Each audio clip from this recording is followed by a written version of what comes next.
தமிழகம் எங்கும் Max Gold cash for your gold. Max Gold நீங்க தங்க மட்டும் இல்லைங்க, பிளாட்டினம், டைமண்ட், சில்வர், ரூபினி எதை வேணாலும் விற்கலாம். உங்களுக்கான பணம் ரொக்கமா கையிலயோ இல்லைன்னா பேங்க் அக்கௌண்ட்லயோ உடனடியாக செலுத்திடுவாங்க. மார்க்கெட் மதிப்பை விட 100 ரூபாய் ஒரு கிராமுக்கு உங்களுக்கு கூடுதலா கிடைக்கும். தமிழ்நாடு முழுக்க டோர் ஸ்டெப் சர்வீஸும் இவங்க ப்ரொவைட் பண்றாங்க. உங்களுக்கு கோல்ட விற்கணும்னு அதுக்கு ஒரே ஒரு பெஸ்ட் பிளேஸ் மேக்ஸ் கோல்டு தான். கால் 04445454545. வணக்கம். பிக் டாபிக் வித் கார்த்திக் மாய்குமார். என்னிலிருந்து IPL ஸ்டார்ட் ஆகுதா? ஆனா ஆரம்பிக்கும் போதே இது மாதிரி ஒரு செய்தியை நம்ம கேட்கணும். அதுவும் சிஎஸ்கே ஃபேன்ஸ் சார்ந்து MS தோனி அவர்கள் ஒரு 2 வாரங்கள் வரைக்கும் ஆட மாட்டார் போல இருக்குங்க. அஃபிஷியலாக சொல்லிட்டாங்க. இதை பற்றி தான் முழுக்க பார்க்க போகிற நிகழ்ச்சிக்குள்ள போகலாம்.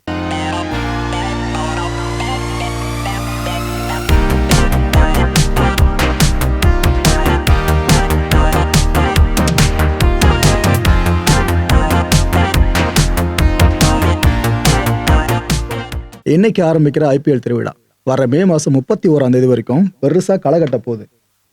இந்த டோர்னமெண்ட்டை முன்னிட்டு MS தோனி அவர்கள் உட்பட மற்ற டீம்ஸில் இருக்க எல்லா பிளேயர்ஸும் ப்ராக்டிஸ் செஷனில் ஈடுபடுற மாதிரியே அவரும் ஈடுபட்டாப்புல. ஆனால் ப்ராக்டிஸ் செஷன்லையும் சிக்ஸர்ஸை பார்க்க முடிஞ்சது. நல்ல ஒரு பவர் ஹீட்டர் அப்படின்றத இந்த வயசுலையும் ப்ரூவ் பண்ணிட்டு இருந்தாரு. இந்த காட்சியை பார்க்குறப்ப நமக்கே தோணுச்சு, ரைட்டு, இந்த முறை கடைசியாக 1-2 ஓவர்ஸ் விளையாடினாலும் நமக்கு அந்த என்டர்டைன்மெண்ட்டை கொடுத்துருவாருன்னு எல்லாருமே எதிர்பார்த்துட்டு இருந்தோம். இன்னொரு பக்கம் என்ன ஆகுது, அவருக்கு இந்த காஃப்ல ஒரு இன்ஜுரி ஏற்பட்டிருக்கு. இதனால ஒரு சில பேக்லாஷ் இருக்கலான்னு தகவல் மட்டும் வெளியே வந்துச்சு. சரி, தகவலை மட்டும் தானே இருக்கு, இது உறுதியாகாது, அவர் விளையாடுவார் அப்படிதான் நினைச்சிட்டு இருந்தோம். இந்த ஒரு சந்தேகத்தை இன்னும் அதிகப்படுத்துற மாதிரி சஞ்சு சாம்சன் இந்த விக்கெட் கீப்பர் கிளவ் இருக்குல்ல, இதோடு இருக்கிறத பார்க்க முடிஞ்சதுங்க. ப்ராக்டிஸ் செஷன்ல அவர் கீப்பிங் ப்ராக்டிஸ் பண்ணிட்டு இருந்தாரு. இதை பார்க்கும்போது ஆஹா, தகவல் உண்மையாயிரும் போல இருக்கு, MS தோனி ஆட முடியாம போயிடுமோன்னு நாம அந்த ஒரு எதிர்பார்ப்புல இருக்கும்போது அனௌன்ஸ் பண்ணிட்டாங்க. சிஎஸ்கேவோட மேனேஜ்மெண்ட் அனௌன்ஸ் பண்ணிட்டாங்க. என்ன மேட்டர்னாங்க, MS தோனிக்கு காஃப் ஸ்ட்ரெயின் ஏற்பட்டுச்சுல, அந்த விஷயம் ஒன்று தெரியும்ல. இப்போ அவருக்கு நாங்கள் ரிஹாபிலிட்டேஷன் சார்ந்து ஒரு 2 வாரங்கள் வரைக்கும் ஓய்வு கொடுக்கலான்னு முடிவு பண்ணியிருக்கோம். அதனால இந்த IPL டோர்னமெண்ட்ல முதல் 2 வாரங்கள் அவரு எங்களுக்கு தெரிஞ்சு விளையாடுறது கஷ்டங்க அப்படின்னு சிஎஸ்கே மேனேஜ்மெண்ட்டே சொல்லிட்டாங்க. ஸோ முதல்ல நம்மளுக்கு ஏற்பட்டிருந்த சந்தேகம் இப்போ ஒரு வழியாக கன்ஃபார்ம் ஆயிடுச்சா. ஸோ முதல் 2 வாரங்கள் வரைக்கும் நாம அவரை மேட்ச்ல பார்க்க முடியாதுன்ட்டு இங்க லிட்டரலா தெரிஞ்சிருச்சு. சிஎஸ்கே மேனேஜ்மெண்ட் இதுக்கப்புறம் என்ன சொல்ல முடியும், கெட் வெல் சூன் தலை அப்படின்ட்டு இவங்க இந்த வார்த்தையிலையும் போட்டிருக்காங்க. ஆனால் ஃபேன்ஸ் பெனதரமா பேச ஆரம்பிச்சிட்டாங்க. எங்களுக்கு நல்லா தெரியுங்க, MS தோனிக்கு இன்ஜுரியெல்லாம் பெருசாக கன்சர்ன் கிடையாது, சம்திங் வேற ஏதோ. ஒருவேளை அந்த ஸ்குவாடை செட் பண்ணுற முயற்சியில் இவர் தனக்குத்தானே ஓய்வு கொடுத்துட்டாரோ, இந்த கார்த்திக் சர்மா உள்ளார வாய்ப்பு இருக்கு, இவர் வெளியே போயிட்டார்னா, ஸோ அதுக்கான வாய்ப்பை ஏற்படுத்தியிருக்காரோன்னு நிறைய பேரும் தோனி அவர்கள் சார்ந்து பேச ஆரம்பிச்சிட்டாங்க. திட்டலை, பட் டீமோட எதிர்காலம் கருதி அவர் இப்படி பண்ணியிருக்கலான்னு பல பேர் பேச ஆரம்பிச்சிட்டாங்க. நோ தலை நோ என்டர்டைன்மெண்ட் அப்படின்னு ஃபேன்ஸ்ல இப்போ எக்ஸ்ட்ரா முழுக்க ட்ரெண்ட் பண்ணிக்கிட்டு இருக்காங்க. இன்னொரு பக்கம் அட்வான்டேஜ் சிஎஸ்கே அப்படின்ற ஹேஷ்டாகையும் நல்லா ட்ரெண்டிங்கில் போயிட்டு இருக்கிறத பார்க்க முடியுது.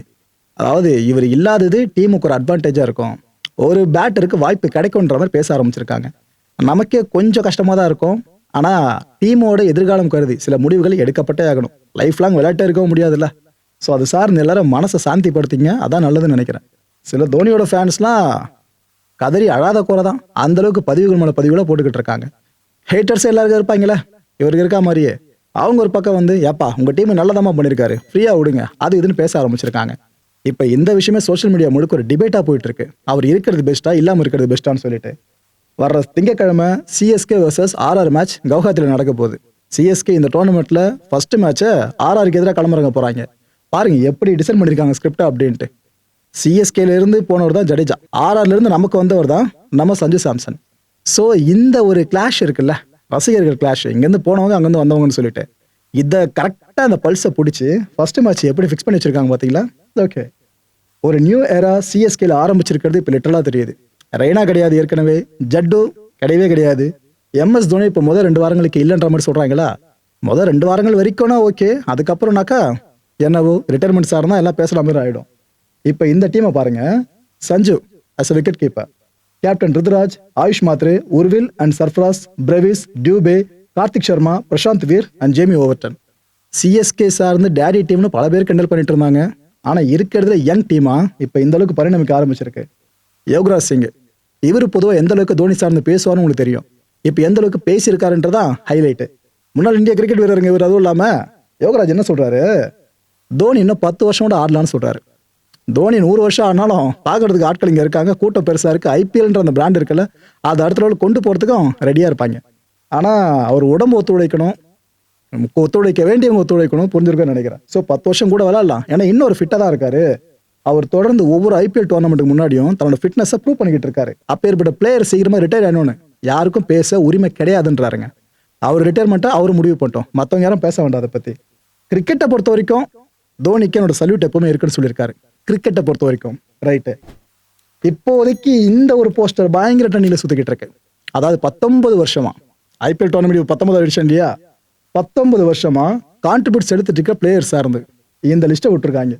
முதல்ல யார் இருக்க முடியும்? எம்எஸ் தோனி, அதுக்கப்புறம் ரோஹித் சர்மா, அதுக்கப்புறம் நம்ம விராட் கோலி. 4வதா ஒருத்தர் இருக்காரு. ஆனால் பல பேருக்கு முக பரிச்சயம் இருக்காதுன்னு நினைக்கிறேன். சின்ன க்ளூ கொடுக்குறேன். எம்ல அவரோட பேர் ஆரம்பிக்கும், முடிஞ்சா கண்டுபிடிங்க. ஆக்சுவலா அவரும் இந்த 3 பேர்ல எங்கேயுமே சலைச்சவர் கிடையாதுங்க. அந்த அளவுக்கு கான்ட்ரிபியூட் பண்ணியிருக்காப்ல. ஐபிஎல் ஆரம்பிச்சதுலேருந்து இப்போ வரைக்குமே ஃபுல்லாக கான்ட்ரிபியூஷன் நல்லா செலுத்திட்டு இருக்காரு. அவர் யாருன்னு தெரிஞ்சுன்னா கீழே கமெண்ட் செக்ஷனில் கமெண்ட்டாக லீவ் பண்ணுங்க. ஏன்னா அந்த 3 பேர் கூட ஒருத்தர் ஷேர் பண்ணுறாருன்னா அது சாதாரண விஷயமா? கோலியோட ஃபேன்ஸ் இந்த போஸ்டரை துண்டை எடுத்து போட்டு எப்படி நம்ம பேசுறாங்க? ஏம்பா 19 வருஷமா ஐபிஎல் விளையாடுறது முக்கியம் இல்லை, ஒரே டீமுக்கு யாரும் விளையாடி இருக்கா, அதுதான் லெகசி. அந்த லெகசி எப்பவுமே கோலி கிட்ட மட்டும் தான் இருக்குன்ற மாதிரி எப்படி பார்த்தாலும் உண்மைதான். ஓகேவா? அது மறுப்பு சொல்றது கிடையாது. இந்த போஸ்டரை பயங்கரமா ட்ரெண்ட் பண்ணிக்கிட்டு இருக்காங்க. கிங் இப்போ வந்தாச்சு. இதுக்கப்புறம் ஐபிஎல் திருவிழா சூடு பிடிக்க போகுது பாருங்க. ஆர்சிபி சார்ந்த சாண்டிங் இதுக்கப்புறம் தொடர்ந்து கேட்க போறோம் பாருங்க. அலையோ வந்ததுக்கு அப்புறம் எப்படி இருக்க போகுது அது இதுன்னு இந்த போஸ்டரை பேஸ் பண்ணி பேச ஆரம்பிச்சிட்டாங்க. ஓகே, அவங்க தான் இப்போ டிஃபெண்டிங் சாம்பியன். இப்போலாம் நீங்கள் எதுவுமே விமர்சனம் பண்ண முடியாது. பட் இந்த கப்பை அவங்க ஹோல்ட் பண்ண முடியுதா இல்லையான்றது இந்த டோர்னமெண்ட் முடியும் நம்மளுக்கு தெரிஞ்சிடும். அண்ட் இப்போ ஒரு நெகட்டிவான செய்தி ஆர்சிபி ஃபேன்ஸ்க்கு சொல்லிடுறேன். ஹேசல்வுட் இருக்கார்ல, அவர் இந்த ஃபர்ஸ்ட் மேட்ச்சில் விளையாட மாட்டாருங்க. இன்னைக்கு நடக்க போகிற மேட்ச் இருக்குல்ல, அதில் ஹேசல்வுட்டை நீங்கள் பார்க்க முடியாது. இதே டீமோட கோச்சே இப்போ அஃபிஷியலாக சொல்லிட்டாப்ல. ரெண்டுமே சம டீம். ஒரு பக்கம் ஆர்சிபி, இன்னொரு பக்கம் எஸ்ஆர்ஹெச். அவங்கள எதிர்த்து தான் நீ கிளம்புறங்க போகிறாங்க. இந்த ஸ்ட்ரைக் ஃபோர்ஸை பாருங்க. இந்த பக்கம் ஆர்சிபியில் Phil Salt 175 strike rate, Abhishek Sharma 163, Rajat Patidar 154, Travis Head 170, Virat Kohli 132, Ishan Kishan 137, Jitesh Sharma 157, Heinrich Klaasen 169, Romario Shepherd 212, நிதிஷ்குமார் ரெட்டி 132. 1 மைனஸ்னா 1 பிளஸ்ன்ற மாதிரி ஈக்குவலாக பேலன்ஸ் பண்ணியிருக்காங்க டீம்ஸை. யார் இன்னைக்கு ஜெயிக்க போறாங்கன்றதான் ஒரு பெரிய எதிர்பார்ப்பா இருக்கு. ஏன்னா ஃபர்ஸ்ட் மேட்ச் வேற, எல்லாருமே உட்காந்து பார்ப்பாங்க. உங்களோட ப்ரெடிக்ஷன் என்ன? யார் வின் பண்ணுவாங்க மேட்ச்ல? இந்த ஃபேன்ஸோட அல்சாட்டியம் இருக்குல்ல, அதுக்கு ஒரு அளவே இல்லாமல் போயிடுச்சு. நம்ம ஸ்டார்க்கு விளையாடல, உங்களுக்கு தெரிஞ்சிருக்கும் என்ன எது காரணம் அதுன்னு சொல்லிட்டு.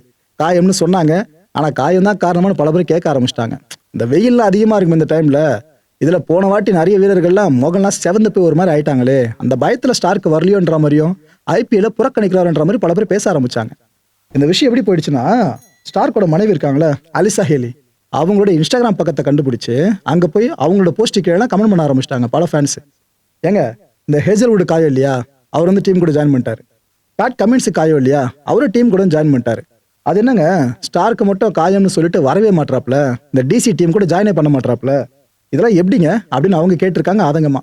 இதுக்கு அலிசா பதில் சொல்லணுன்ற அவசியம் இல்லை. ஆனா இந்தியன் ஃபேன்ஸ் எந்த அளவுக்கு அவங்க நச்சரிச்சிருப்பாங்க, கமெண்ட் மேல கமெண்ட் அடிச்சிருப்பாங்க, நான் ஒன்று சொல்லி தெரிய வேணாம். ஒரு காலத்தில் அலிசா பதில் சொல்லியிருக்காங்க. என்ன சொல்றாங்கன்னா, ஏங்க என் புருஷனுக்கு காயம் ஏற்பட்டிருக்கு, அதனால தாங்க விளையாட முடியல, காயத்தோடு எப்படிங்க அவர் விளையாட முடியும் அப்படின்னு கேட்குறாங்க. வேலிடான கேள்விதான். ஆனா காயம்தான் காரணமான்றதான் இங்க பல பேர் எழுப்புற ஒரு கேள்வியா இருந்துகிட்டு இருக்கு. ஆக்சுவலா ஒரு பவுலருக்கு ஒரு சின்ன இன்ஜுரி கன்சர்ன் இருந்தாலும் கஷ்டம் மக்களே. ஏன்னா ஓடி வரணும் பவுல் பண்றதுக்கு, அதுவே ரொம்ப ரொம்ப கஷ்டம். ஒட்டுமொத்த வெயிட்டையும் காலில் இறக்கணும், அந்த ஷூஸ் தாங்கும். அது வரைக்கும் ஸ்டமினாவோடு கொண்டு வந்து அதெல்லாம் சாதாரண விஷயமா டெலிவரி பண்ணுற ஒரு பாலையும். ஸ்டார்க்கு காலத்துக்கு வந்துட்டு அவர் தான் கிங்கு, அதில் மாற்று கருத்து இல்லை. ஆனால் வருவாரான்னு தெரியலையே, இப்போ வரைக்கும் ஆட மாட்டார் தான் சொல்லியிருக்காங்க. இதுக்கப்புறம் என்னவோ. ஹர்திக் பாண்டியா உண்மையிலேயே தங்கமான மனுஷன், நல்ல மனசு. அவரோட ஆட்டிடியூட் பற்றி அது இதுன்னு பல பேர் இதுக்கு முன்னாடி பேசினாலும் இப்போ பல பேர் ஃபேன்ஸ் ஆயிட்டாங்க அவரோட ஆட்டிடியூடுக்கு. தலைவன் என்ன பண்ணியிருக்காப்புல, வான்கடே மைதானத்தில் ஃபுல்லாக ப்ராக்டிஸ் செஷனில் ஈடுபட்டிருக்கும் போது அந்த கிரவுண்ட் மெயின்டெனன்ஸ் ஸ்டாஃப் இருப்பாங்களே, அவங்களெல்லாம் கூப்பிட்டுருக்காரு. எல்லாம் வாங்க ப்ரோ அப்படின்ட்டு கூப்பிட்டு ஆளுக்கு 10,000 ரூபா செக்கை கொடுத்துருக்காருங்க. இந்த மனசு எல்லா கிரிக்கெட்டர்ஸ்க்கும் வராது, ஆனால் இந்த கிரிக்கெட்டருக்கு வரும். அவர் தான் நம்ம ஹர்திக் பாண்டியா. நிதா அம்பானி இந்த எம்ஐயோட ப்ராக்டிஸ் செஷன் இருக்குல்ல, இதை பார்க்க வந்தாங்க. வந்தவங்க ரோஹித்தை பார்த்துருக்காங்க. பார்த்துட்டு ஷாக்காகி கேட்டிருக்காங்க, ஓ மை காட் ரோஹித், உங்களை என்னால் கண்டே பிடிக்க முடியல, என்ன இவ்வளோ சின்ன பையன் மாறிட்டீங்க அப்படின்னு அவங்க சொல்ல, இசிட்ன்ற மாதிரி நம்ம ரோஹித் சிரிக்க, அந்த இடமே அப்படி இருந்துச்சு. உண்மையிலேயே ரோஹித் சர்மா அந்த அளவுக்கு டெடிகேட்டாக ஒர்க் பண்ணிட்டு இருக்காருங்க. பேட்டிங்கை பார்க்கணும் ப்ராக்டிஸ் செஷனில். எதுக்கு இவர் இன்னும் T20 விளையாடலன்னு பல பேர் கேள்வி கேட்பீங்க. அப்படி அடிச்சுக்கிட்டு இருக்காப்ல. என்னென்ன பண்ண போறாரு இந்த டோர்னமெண்ட்ல. அடுத்து பும்ரா இன்ஜுரி கன்சர்ன் சார்ந்த ஒரு பவுலரை நம்ம கை காட்டணும்னா பும்ராவை தான் கை காட்டுவோம். நம்மளோட நேஷனல் ட்ரெஷர் தான் இல்லைன்னு சொல்லலை, ஆனால் அடிக்கடி காயம் ஏற்படும். அப்பேற்பட்ட பும்ரா இந்த மாதிரி எம்ஐக்காக களமிறங்க மாட்டாராம். சில போட்டிகளை மிஸ் பண்ணுவாரான்னு பல பேர் எதிர்பார்த்துட்டு இருந்தோம்ல, நல்ல வேலையா டீமில் ஜாயின் பண்ணிட்டாருங்க எம்ஐ ஸ்குவாடில். இதுக்கப்புறம் எம்ஐயோட மேட்ச்சில் இவர் கால் உள்ள பதிக்கப்படுது அப்படின்னா எதிரணிகளுக்கு சிம்ம சொப்பனம் தான், அதில் மாற்று கருத்தே கிடையாது. நம்ம வைபவ் சூரியவன்ஷி என்ன ப்ரோ இந்த பையனை மட்டும் 14 வயசுன்னு எவ்வளோ வருஷம் ஆனாலும் சொல்லிட்டு இருக்கீங்க அப்படின்னு பல பேர் விமர்சனம் பண்ணியிருக்கீங்க, பல பேரையுமே. ஓகேவா, இப்போ அந்த பையனுக்கு ஒரு வழியாக 15 வயசு ஆயிடுச்சுங்க. இதுக்கப்புறம் சூரியவன்ஷி வயசு 15 மைண்டில் வச்சுக்கோங்க. இல்லை என்ன தெரியுமா ஒரு பெக்குலரான விஷயம், பிசிசிஐ இந்த பையன் இந்த டோர்னமெண்ட்டை ரொம்ப கீனாக வாட்ச் பண்ணுவாங்க. பிகாஸ் 15 வயசு ஆயிடுச்சுல, இதுக்கப்புறம் சீனியர் டீம்ல விளாட முடியும். யாரு கண்டா இந்த டோர்னமெண்ட் முடிஞ்சதை சுட சுட இந்தியன் டீம் இந்த பையனை ஆட வச்சாலும் ஆச்சரியப்படுறதுக்கு இல்லை. ஸோ பிசிசிஐயோட முழு ஃபோக்கஸும் இந்த பையனோட பர்ஃபார்மன்ஸ் தான் இருக்க போது. இந்திய கிரிக்கெட் அணியோட ஃபியூச்சர்னே கருதப்படுற பையன், ஒரு பக்கம் இவர், ஒரு பக்கம் ஆயுஷ் மாத்ரே. பார்ப்போம் இந்த டோர்னமெண்ட்டை 2 பேர்ல யார் பயங்கரமாக கிளிக் ஆகிறாங்க அப்படின்னு சொல்லிட்டு. பிசிசிஐ 5 ரூல்ஸை போட்டிருக்காங்களா, முக்கியமான ரூல்ஸ். அதை இப்போ ஃபுல்லாக உங்களுக்கு எக்ஸ்பிளைன் பண்ணிடுறேன். ஏன்னா அந்த டோர்னமெண்ட் முழுக்க எல்லாருமே இதை கடைபிடிச்சே ஆகணும். இதில் ஃபர்ஸ்ட் ரூல் என்னன்னா, மேட்ச் டே இருக்குல்ல, இன்னைக்கு மேட்ச் நடக்குதுன்னா இன்னைக்கு இந்த மெயின் பிச்சில் யாரும் ப்ராக்டிஸ்லாம் பண்ணக்கூடாதுப்பா, முதல் ரூல். 2வது ரூல் என்னன்னு பார்த்தீங்கன்னா, ப்ராக்டிஸ் பண்ணுற இடம் இருக்குல்ல, அங்கே உங்கள் ஃபேமிலி மெம்பர்ஸ்லாம் கூட்டு வந்துடாதீங்க, சப்போர்ட்டிங் ஸ்டாஃப் மட்டும் இருக்கணும், மற்றவங்களும் இங்கே இருக்கக்கூடாதுன்னு சொல்லிட்டு நீங்கள் தனியான வாகனத்தில் வரக்கூடாது. உங்களுக்குன்னு பஸ் இருக்கிற டீமுக்கு அதில் மட்டும்தான் வரணும். அந்த பஸ்லேயும் பிளேயர்ஸ் மட்டும் தான் இருக்கணும், ஸ்டாஃப் இருக்கணும், மற்றபடி யாரும் இருக்கக்கூடாது சொல்லிட்டாங்க. 3வது விஷயம், இந்த ஃபுல் கேட்ச் அப்படின்ற விஷயத்த மேண்டேட்டரியாக கொண்டு வந்திருக்காங்க. அதாவது நீங்கள் இது வரைக்கும் பார்த்தீங்கன்னா கேட்சை பிடிச்ச அடுத்த செகண்டே பாலை த்ரோ பண்ணிவிடுவாங்க சந்தோஷத்தில். ஆனால் இனிமேல் இந்த டோர்னமெண்ட் ரெடி பண்ணக்கூடாதுங்க. அவங்க பாலை பிடிச்சி கேட்ச் பண்ணிவிட்டு ஹோல்ட் பண்ணணும், அதுக்கப்புறம் செலிப்ரேட் பண்ணணும். ஓகேவா, ஹோல்ட் பண்ணுறதுக்கு முன்னாடி நீங்கள் எதனா ரிலீஸ் பண்ணி விட்டீங்கன்னா அது கேட்சாக கன்சிடர் ஆகாது. இந்த டோர்னமெண்ட்டில் இது பெரிய தலைவலியாக பல பிளேயர்ஸ்க்கு இருக்க போகுது. ஏன்னா அவங்களுக்கு பிடிச்சது தூக்கி போட்டு பழக்கம். இந்த வாட்டி கொஞ்சம் மாதிரி தான் விளையாடுவாங்கன்னு நினைக்கிறேன். 4வது, இந்த பிரசன்டேஷன் செரிமனி இருக்குல்ல, ஆட்டநாயகன் அதுன்னு சொல்லிட்டு விருதெல்லாம் கொடுக்கறது மேட்ச் முடிஞ்சதுக்கப்புறம், அந்த செரிமனி அப்போ ஸ்லீவ்லெஸ்லாம் போட்டு வரக்கூடாது. இந்த விஷயத்தை கொண்டு வந்திருக்காங்க. இதில் 5வது, இந்த ஐபிஎல் டோர்னமெண்ட்டில் அதிக ரன்ஸை குவிக்கிறவங்க ப்ளஸ் இன்னொரு பக்கம் அதிக விக்கெட்ஸ் எடுக்கிறவங்க, இந்த பர்பிள் கேப் ஆரஞ்சு கேப்லாம் கொடுக்கப்படல, அதெல்லாம் போட்டுக்கிட்டு தான் அவங்க விளையாடணும் ஒரு மேட்ச்லையும்.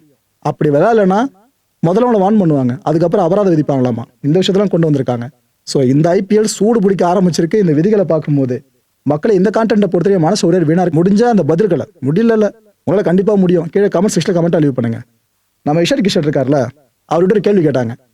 ஐயா நீங்கள் எப்படி இருந்தாலும் ஃபைனல்ஸ் இந்த மாதிரி எஸ்ஆர்எஸ் தான் வரப்போகுதுன்னு சொல்கிறீங்க, ஏன்னா நீங்கள் அந்த டீம் தான், உங்களை எதிர்த்து யார் ஃபைனல்ஸ் விளையாடுவாங்கன்னு நினைக்கிறீங்க அப்படின்னு கேட்டப்ப அவர் என்ன நம்ம பதில் சொன்னார், என்ன பேர் சொல்லியிருக்காரு தெரியுதா, மும்பை இந்தியன்ஸ். சிஎஸ்கே கடப்பாறையாக இருக்குது நமக்கு தெரியும், ஆனால் சில பேர் அண்டர் எஸ்டிமேட் பண்ணுறாங்களோன்னு நமக்கே என்ன தோணுதில்ல. இப்போ நீங்கள் உங்களோட ப்ரெடிக்ஷனை முன்வைங்க, இந்த ஐபிஎல் டோர்னமெண்ட்டில் ஃபைனலிஸ்ட்டாக எந்த 2 டீம்ஸ் இருக்க போகுது. அடுத்த நிகழ்ச்சி சந்திக்கலாம். நன்றி, வணக்கம். தமிழகம் எங்கும் Max Gold, cash for your gold. Max Gold நீங்க தங்க மட்டும் இல்லைங்க, பிளாட்டினம், டைமண்ட், சில்வர், ரூபினி எதை வேணாலும் விற்கலாம். உங்களுக்கான பணம் ரொக்கமா கையிலயோ இல்லைன்னா பேங்க் அக்கௌண்ட்லயோ உடனடியாக செலுத்திடுவாங்க. மார்க்கெட் மதிப்பை விட 100 ரூபாய் ஒரு கிராமுக்கு உங்களுக்கு கூடுதலா கிடைக்கும். தமிழ்நாடு முழுக்க டோர் ஸ்டெப் சர்வீஸ் இவங்க ப்ரொவைட் பண்றாங்க. உங்களுக்கு கோல்ட விற்கணும்னு அதுக்கு ஒரே ஒரு பெஸ்ட் பிளேஸ் மேக்ஸ் கோல்டு தான். கால் 04445454545. என் அன்பார்ந்த மாயம் ஸ்டுடியோஸ் நேயர்களே, மாயம் பக்தின்னு ஆன்மீகத்துக்காக பிரத்யேகமா ஒரு சேனலை கொண்டு வந்திருக்கோம். மறக்காம சப்ஸ்கிரைப் பண்ணி அந்த சேனலுக்கு உங்களோட ஆதரவை மனப்பூர்வமாக தெரிவிங்க. வணக்கம் மாயம் ஸ்டுடியோஸ் நண்பர்களே. மாயம் ட்ரெண்ட்ஸ் அப்படின்ற ஒரு புதிய ஃபேஸ்புக் பேஜை ஓப்பன் பண்ணியிருக்கோம். நீங்கள் யூடியூப்பில் பார்த்துட்டு இருக்கீங்களா நம்மளோட கான்டென்ட்ஸ்லாம், இதெல்லாம் விட ஒரு படி மேலே ரொம்ப கிறிஸ்பாகவும் ரொம்ப சூப்பராகவும் நிறைய கான்டென்ட்ஸ் உங்களுக்கு இந்த பேஜில் காத்துட்ருக்குங்க. ஸோ உடனடியாக ஃபேஸ்புக் பிளாட்ஃபார்ம் போங்க, மாயம் ட்ரெண்ட்ஸ்னு டைப் பண்ணி சர்ச் பண்ணி நம்ம பேஜை ஃபாலோ பண்ணுங்கள். அப்படியே நம்ம சேனலையும் நீங்கள் சப்ஸ்கிரைப் பண்ணிட்டீங்க அப்படின்னா இன்னும் நிறைய புது கான்டென்ட்ஸை உங்களுக்காக ப்ரொடியூஸ் பண்ணி கொடுத்துக்கிட்டே இருப்பாங்க. நீங்கள் பண்ணுற ஒவ்வொரு சப்ஸ்கிரிப்ஷனும் எங்களுக்கு பெரிய மோட்டிவேஷனாக அமையும்.